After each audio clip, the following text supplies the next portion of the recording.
Hello traders, this is day number 69 of my small cap market open test trading. I've written a plan specifically to trade small cap stocks. We only trade at the open for the first hour of the day. It's much later now because I didn't have time to make this video. We did take a trade today and we won the trade, so it was a nice one and done day. Although technically in the spreadsheet it's going to go down as just a +1R day because there was a trade we were triggered to take that I missed, and I'm going to show you that and explain why that gets recorded anyway. So this is my small cap screener. As I said, it's much later in the day. It's almost market close right now. And this is looking very different. I'm not even sure that I see the stock that I was trading this morning. Nope, it's not here. And we'll see it in the video though. Let's take a look. I'm not sure if I pulled up my screener during the video, but so this is at the open. If you look over here, kind of behind the timestamp of the video, you can see the actual trading time. So in the morning, I'm just going through each stock that pops up on my screener that meets the screener criteria, and I check to see, does it meet my daily chart criteria? All of that criteria is written in detail in my trading plan. If you're interested, absolutely no pressure. It is available on patreon.com/tradingarmor. And now let's just keep going forward here and we'll see. So FRO, that was the stock that met the daily chart criteria and the screener criteria, that comes first actually, and gave us an entry. So, and I must say it was kind of on the verge of meeting our criteria. It was just hovering right around 5%, and it was just giving us our setup all at the same time. So this was kind of one of those stocks kind of trading on the fray of our trading plan, but it was the only one that was meeting our criteria. So we had to take a trade, and we did, and you'll see the result of that trade. So I'm waiting for a 1 minute candle to make a new high. That's where I enter, and you'll see I missed this entry. I think I was flipping through time frames or something. I'm not sure. Yeah, so actually, yeah, I was pulling up another stock, ARHS, that was on the screener, and you can see I missed the first opportunity to get in, which is when that 1 minute candle makes a new high. Now, I expect that trade to fail because that's what my data tells me after now 81 trades, that first trade only works out like 25% of the time. But we're going to continue to take that first trade until we're done testing.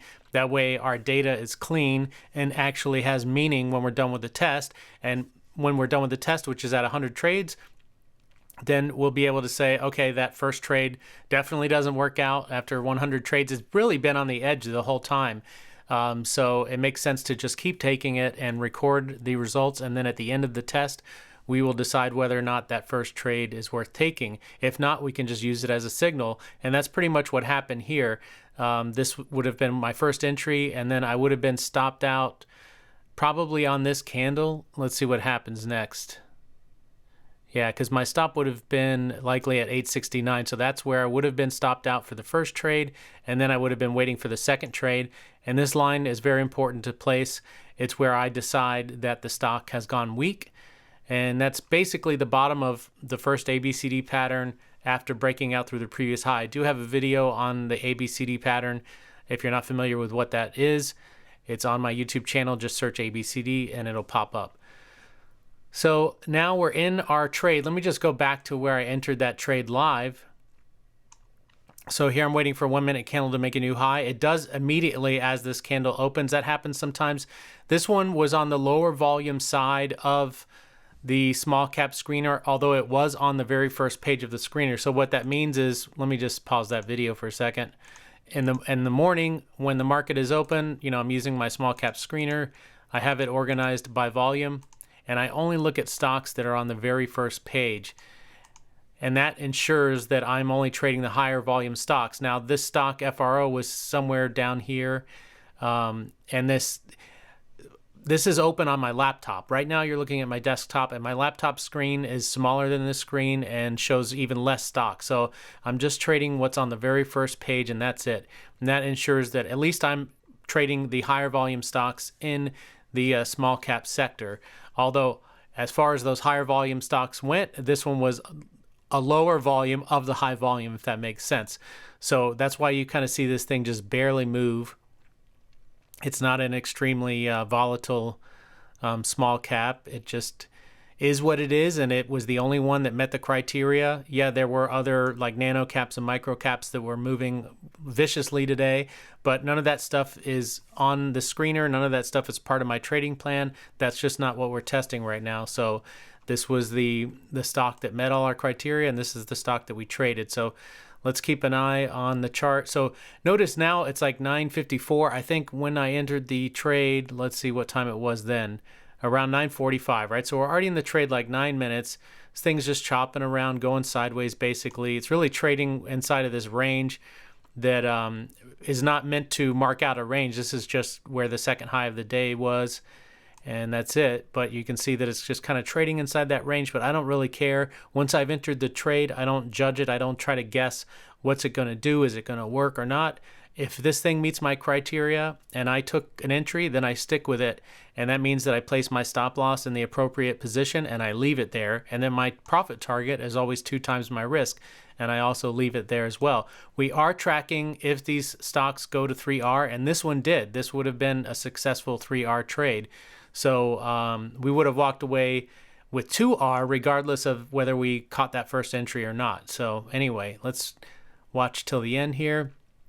You're going to see here now it was, about 10:07, and the trade finally ends, and we get filled at our profit target. There it is. Let me show you live. So yeah, this was like a real sleepy trade. Nothing, nothing exciting about it at all, but a nice, technically one and done trade for today. It was the only trade we took, and we went to 2R, and that's it. So let me show you this chart now. It's, again, much, much later in the day. Let's go to the FRO chart, and I'll show you exactly where it is now and where it went after we traded it, to show you that it did hit 3R. So let's see. Let me just go to the 5-minute chart. All right, so I'm not sure, where did we get filled? Like 878, something like that. 880, I think maybe was the target. So anyway, our profit target was hit, and then you can see that this thing went to 3R, because here is 3R, 882. And it looks like it probably went to 4R as well. And that's stuff that we're tracking. That's what we're looking at. And at the end of these 100 trades, we're going to decide, well, it's pretty obvious already that 3R is the way to go.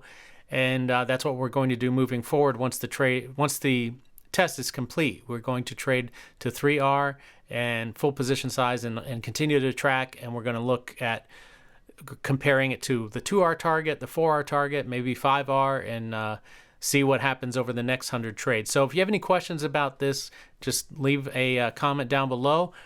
The main message that I always want to send with all of my videos is that you should always trade with a plan, and you should have that plan in place before you take the trade. Once you're in the trade, stick to the plan no matter what happens.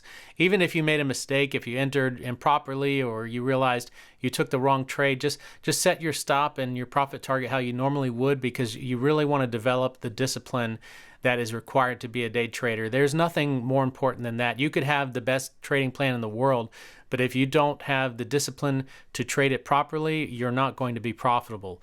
So that's really the key to trading. Anyway, as always, go into every single trade with a plan. Always take your stop losses, honor your profit target, and in the long run, you should be green. Take care.